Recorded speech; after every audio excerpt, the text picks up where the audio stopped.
All right, so again, convection currents. Convection currents flow in the mantle. The heat source is from Earth's core, and from the mantle itself, it helps out. So remember, it starts down here. This is the warmest part. So less dense material rises, and it circles all the way through. Then it becomes, so it gets hot, and it rises. Then it gets cool, becomes more dense, and it sinks. And it's a cycle that goes on and on and on. But this takes about 1,000,000 years just to complete one cycle through the mantle. So again, they're acting like a conveyor belt and they're moving these plates, like this gray part is the crust. They're moving the part of this crust and it's changing and it's making all sorts of geological events like earthquakes and volcanoes and mountain ranges for us.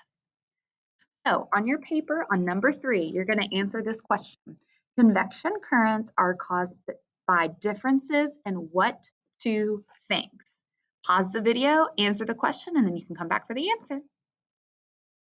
All right, so we've got to go back a little bit, but remember the answer is temperature and density. So because of the change in temperature, it causes the change in density, making convection currents flow in the mantle.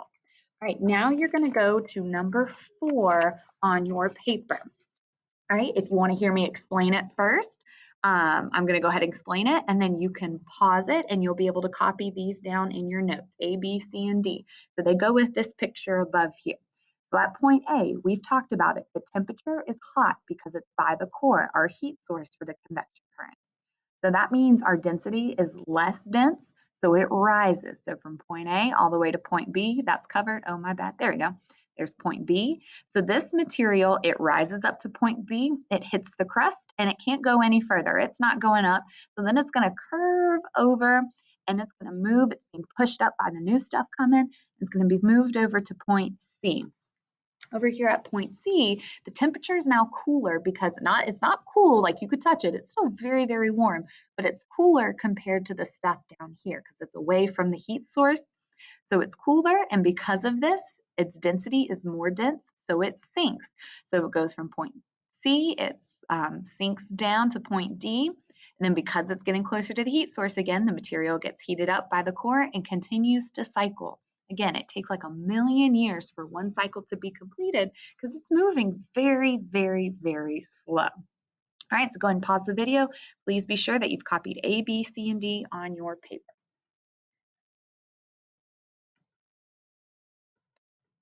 All right, the next part. So the cause and effect. This is like what you have in reading, cause and effect.